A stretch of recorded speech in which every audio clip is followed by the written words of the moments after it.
अभी जब अखिलेश जी का भाषण चल रहा था तो बघेल जी ने मुझे चुटकुला सुनाया। आपके स्टेट के आपके चीफ मिनिस्टर के बारे में चुटकुला है, मैं सुना देता हूं आपको। सुनना है?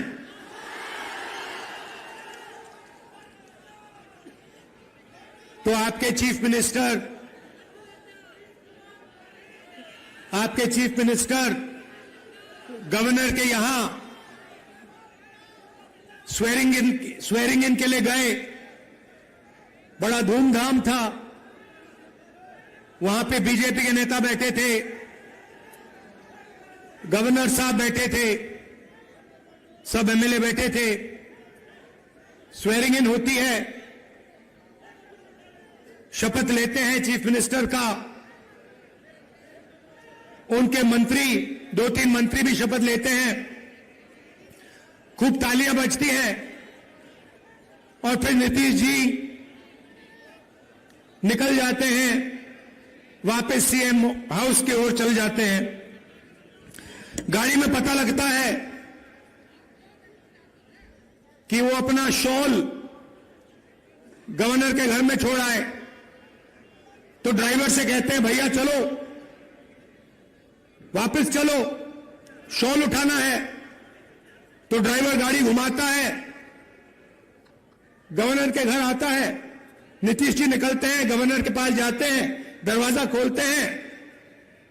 गवर्नर कहते हैं, भाई इतनी जल्दी वापस आ गए? तो ये हालत है बिहार की।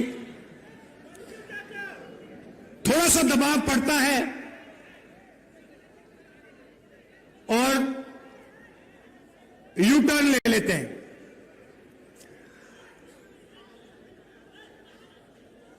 दबाव क्यों पड़ा? क्योंकि बिहार में हमारे गठबंधन ने एक बात जनता के सामने रखी है। इस यात्रा में हम 5 न्याय की बात कर रहे हैं। उनमें से एक न्याय,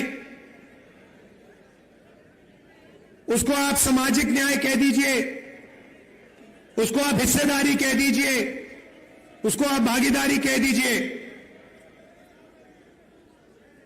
उसके बारे में हम काम कर रहे हैं। मैंने पहले भाषणों में कहा है कि इस देश में अलग अलग वर्ग के लोग हैं। पिछड़ी जात के लोग हैं, दलित हैं, आदिवासी हैं, माइनॉरिटी हैं, जनरल कास्ट के लोग हैं। हर समाज में कमजोर लोग हैं। ओबीसी समाज देश का सबसे बड़ा समाज है। मगर अगर मैं आज आपसे पूछूं कि इस देश में ओबीसी समाज की आबादी कितनी है, आप इस सवाल का जवाब नहीं दे सकते। दे सकते हैं? कोई नहीं जानता। और मैं सिर्फ एक बात आपके सामने रखना चाहता हूं। आप देश के किसी भी सेक्टर को देख लो, सरकार की बात करनी है तो मैंने पिछले भाषणों में कहा, जो देश की सरकार को चलाते हैं 90 अफसर हैं, आईएएस के अफसर हैं। 90 में से 3 ओबीसी वर्ग से आते हैं। और अगर 90 अफसर पूरे के पूरे बजट के बारे में निर्णय लेते हैं तो ये ओबीसी अफसर 100 रुपए में से 5 रुपए का निर्णय लेते हैं। तो सरकार में ना ओबीसी की, ना दलित की, ना आदिवासी की भागीदारी है। सरकार को छोड़िए, हिंदुस्तान की सबसे बड़ी 500 कंपनीज को देख लीजिए, उनकी लिस्ट निकालिए, उनके मालिकों के नाम पढ़िए, आपको उन नाम में से एक दलित, एक आदिवासी, एक पिछड़ा नहीं मिलेगा।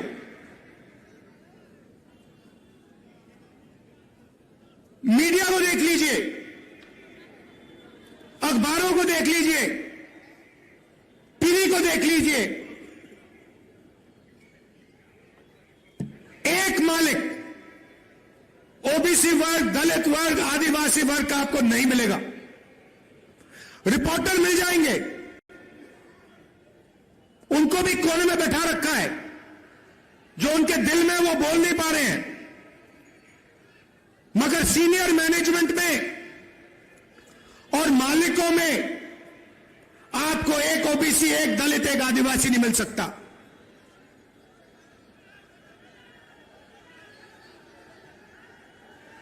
प्राइवेट एजुकेशन के सिस्टम को देख लीजिए, प्राइवेट कॉलेजेस, यूनिवर्सिटीज को देख लीजिए, प्राइवेट अस्पताल देख लीजिए, एक मालिक आपको ओबीसी, दलित, आदिवासी का नहीं मिलेगा। तो मैं सिर्फ यह सवाल पूछ रहा हूं कि अगर हम सामाजिक न्याय की बात कर रहे हैं तो यह तो स्पष्ट है कि हिंदुस्तान के किसी भी सेक्टर में पिछड़ों को, आदिवासियों को, दलितों को न्याय नहीं मिल रहा है। अब सवाल बनता है, पहला कदम क्या होना चाहिए?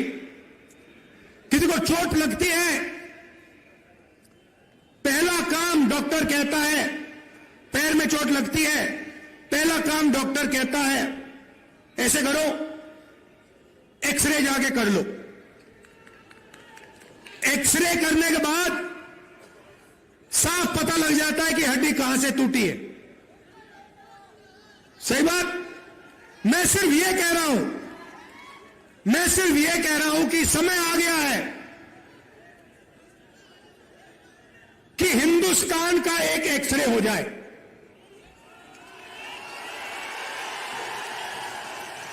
एक एक्सरे हो जाए, उसके बाद एमआरआई भी हो सकता है, मगर पहले एक एक्सरे हो जाए कि इस देश में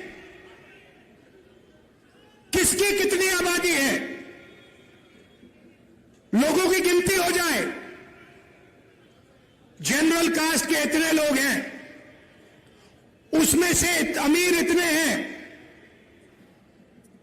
ओबीसी जात के इतने लोग हैं, उसमें से अमीर इतने हैं, गरीब इतने हैं, किसान इतने हैं, मजदूर इतने हैं, भूखे इतने हैं, आदिवासी के इतने लोग हैं, इसमें आदिवासियों में अलग ट्राइब्स के इतने लोग हैं, दलित इतने हैं, इसमें दलितों में ये अलग लोग हैं, ये भूखे मर रहे हैं,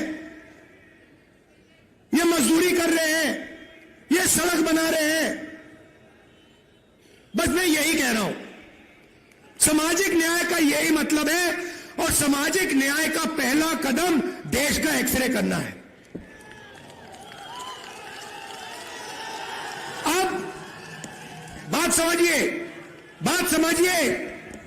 नीतीश जी कहां फंसे, मैं आपको बताता हूं। मैंने नीतीश जी से साफ कह दिया कि देखिए, आपको जाति जनगणना बिहार में करनी पड़ेगी, हम आपको छूट नहीं देंगे। और आरजेडी ने, हमने यह काम नीतीश जी पर दबाव डाल के किया। अब क्या हुआ? अब दूसरे साइड से प्रेशर आया। बीजेपी नहीं चाहती कि इस देश का एक्सरे हो, डरते हैं खरे से। दूध का दूध, पानी का पानी हो जाएगा। पता लग जाएगा कि कितने ओबीसी हैं, कितने दलित हैं, कितने आदिवासी हैं।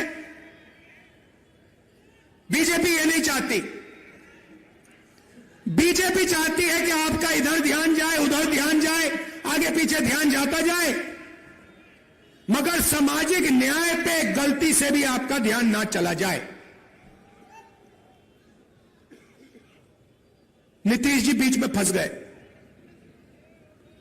और बीजेपी ने उन्हें रास्ता, निकलने का रास्ता दे दिया और नीतीश जी उस रास्ते पे निकल गए।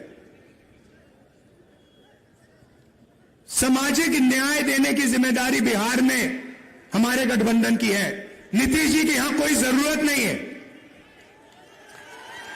यहां पे हम अपना काम कर लेंगे मिलके।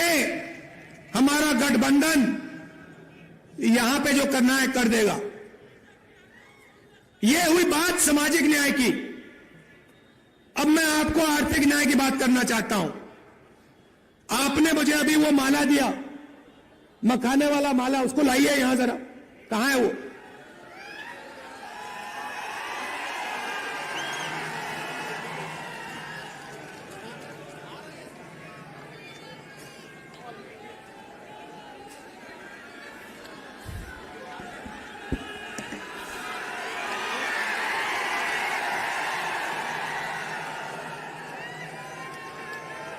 मैं 1 मिनट में आपको आर्थिक अन्याय समझाने जा रहा हूं।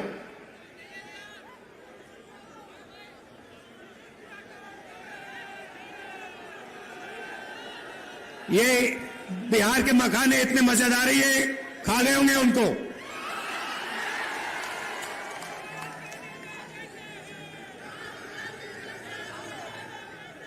खा गए, देखो खा गए। हाँ, लाओ लाओ लाओ लाओ, उसको लाओ। थोड़ा मजा भी आना चाहिए। आ रहा है?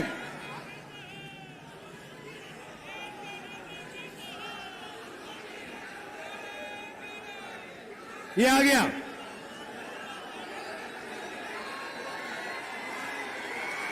ये देखो कितना सुंदर मखाने का माला है। अब ये देखिए, मैं आपको मजेदार बात बताता हूं। इसको यहां लाइए। ये तकरीबन 10 किलो का है, ठीक है? इसको यहां रख दीजिए।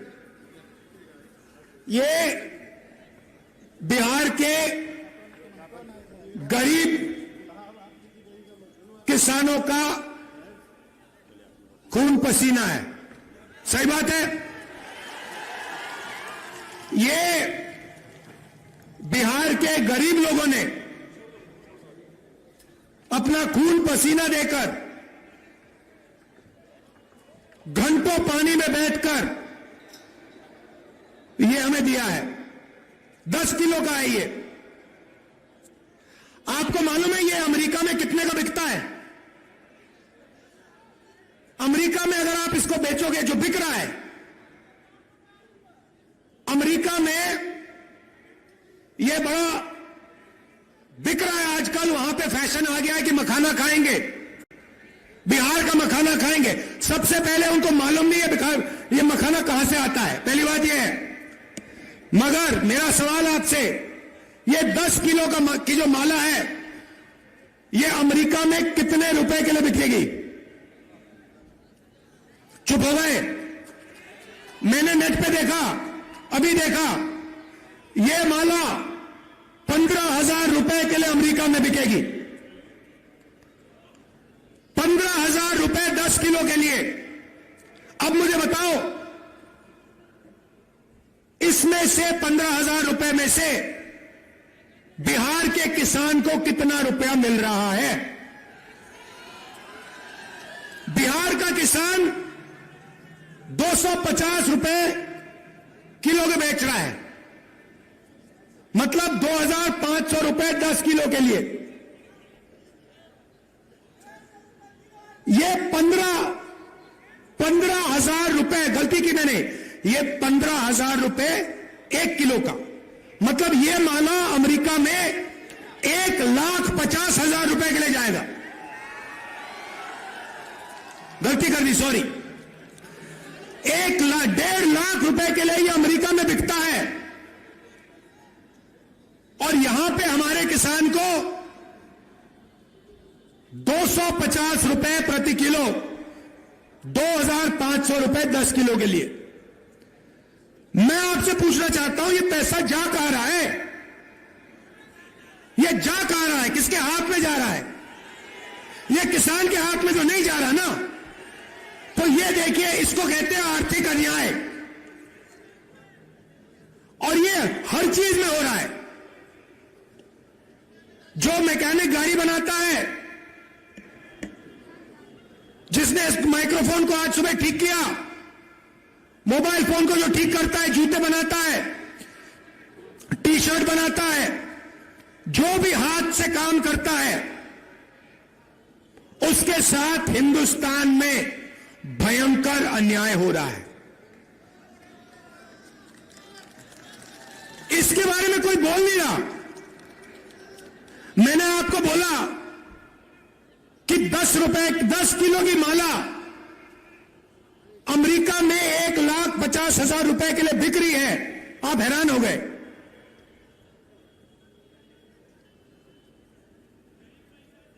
$1,50,000 रुपए ये पड़ा हुआ है हमारे सामने। इसमें से 2-3 हजार रुपए किसान के जेब में जा रहे हैं। क्या ये अन्याय नहीं है? सबसे बड़ा अन्याय है। तो जब हम आर्थिक न्याय की बात करते हैं, हम चाहते हैं कि अगर ये 1,50,000 रुपए की माला है, तो कम से कम 30-40 हजार रुपए तो किसान के हाथ जाए। अगर मैकेनिक काम कर रहा है, मोबाइल फोन को कोई ठीक कर रहा है, खेत में काम कर रहा है, उसको अपनी मेहनत का सही फल तो मिले। और जहां भी देखो हिंदुस्तान में, मैंने छोटा सा उदाहरण दिया आपको, जहां भी देखो जो गरीब है, कमजोर है, हाथ से काम करता है, उसको अपनी तपस्या का फल नहीं मिलता देश में। तो ये दो बातें मैं आपसे कहना चाहता था। एक, किसकी कितनी आबादी है, ओबीसी कितने, दलित कितने, आदिवासी कितने, और उनमें से कितने गरीब हैं, कितनों के पास सरकारी नौकरी है, कितने कंपनी में काम कर रहे हैं, देश का एक्सरे। और दूसरा बहुत महत्वपूर्ण सवाल, 1.5 लाख रुपए की माला में से हमारे किसान को 2,500-3,000 रुपए क्यों मिल रहे हैं, ज्यादा क्यों नहीं मिल रहा है? यही दो सवाल है हिंदुस्तान के सामने। बाकी सब आपके ध्यान को इधर उधर करने की बात है। अब आप कहोगे इसमें बिहार का क्या रोल है, बिहार को क्या करना है? हजारों साल से यह प्रदेश इस देश को सामाजिक न्याय और आर्थिक न्याय दिखा रहा है। सोशल मूवमेंट होती है, देश जागता है, तो बिहार से जागता है। गांधी जी के आज हम याद कर रहे हैं, उनकी तपस्या चंपारण में शुरू हुई थी, बिहार में शुरू हुई थी। इसलिए मैं आपको यहां कह रहा हूं, बीजेपी के लोग, आप आपके ध्यान को इधर उधर करना चाहते हैं, क्योंकि वो नहीं चाहते कि आप सबसे जरूरी मुद्दे के बारे में बात शुरू कर दो। और दो ही मुद्दे हैं, आर्थिक न्याय जो मैंने आपको यहां दिखाया, और सामाजिक न्याय जिसको मैं एक्सरे कह रहा हूं, और वो भी पहला कदम है। भाइयों और बहनों, पिछले साल हमने भारत जोड़ो यात्रा की। कन्याकुमारी से हम कश्मीर तक चले, समुद्र के तट से शुरू किया, चलते गए चलते गए चलते गए, हिमालय तक चले। आप सब हमारे साथ चले थे। बीजेपी देश में नफरत और हिंसा फैला रही है। इनका लक्ष्य यही है कि आप हिंसा में, नफरत में उलझे रहो, एक भाई दूसरे से लड़े, और आप आर्थिक और सामाजिक न्याय की बात मत करो। और भारत जोड़ो यात्रा ने देश में एक नया रास्ता दिखाया। यात्रा में बिहार के लोग हमारे साथ चले, बंगाल के लोग चले, और आपने हमें कहा, देखिए आप कन्याकुमारी से कश्मीर जा रहे हो, बिहार, बंगाल, उत्तर प्रदेश, इसमें से आप यात्रा क्यों नहीं कर रहे हो? बात बिल्कुल सही थी। इसीलिए हमने मणिपुर से भारत जोड़ो न्याय यात्रा शुरू की। मणिपुर से क्यों? क्योंकि बीजेपी और आरएसएस की विचारधारा ने मणिपुर को जला दिया है। सिविल वॉर का माहौल बन गया है, लोग मर रहे हैं, घर जलाए जा रहे हैं, और प्रधानमंत्री आज तक वहां नहीं गए। मणिपुर में शुरू किया, नागालैंड, अरुणाचल, बंगाल, असम, और अब हम बिहार आए हैं।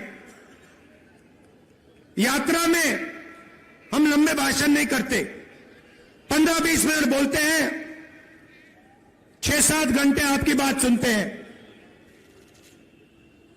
आज सुबह चाय की दुकान में हमने 3-4 परिवारों के साथ चाय पी, उनकी बात सुनी। बस में लोग आते हैं, हम पैदल चलते हैं, पद यात्रा में चलते हैं। क्यों? आपके दिल में जो है वो हम समझना चाहते हैं, सुनना चाहते हैं। हम अपनी मन की बात नहीं रखना चाहते हैं, हम आपके मन की बात सुनना चाहते हैं, समझना चाहते हैं। और यात्रा में हमने पिछली यात्रा में एक नारा निकाला था, नफरत के बाजार में मोहब्बत की दुकान खोलनी है। और पिछले 2 दिन आपने यात्रा में मोहब्बत की दुकान खोली है, इसके लिए दिल से आपका मैं धन्यवाद करना चाहता हूं। जहां भी हम गए हैं, वहां बिहार के युवा, माताएं, बहनें, किसान, मजदूर, छोटे दुकानदार, सब ने यात्रा का समर्थन दिया, अपनी पूरी की पूरी शक्ति यात्रा को दी, और जितनी भी मोहब्बत दे सकते थे आपने हमें दिया। इसके लिए मैं आपको दिल से धन्यवाद करना चाहता हूं। और अंत में आपसे यह कहना चाहता हूं कि सामाजिक न्याय और आर्थिक न्याय से बड़ी कुछ बात नहीं है। यही है हिंदुस्तान का भविष्य। अगर आप अच्छा चाहते हैं तो आर्थिक न्याय और सामाजिक न्याय हिंदुस्तान की जनता को देना ही पड़ेगा। आप सबका दिल से धन्यवाद। नमस्कार। जय हिंद।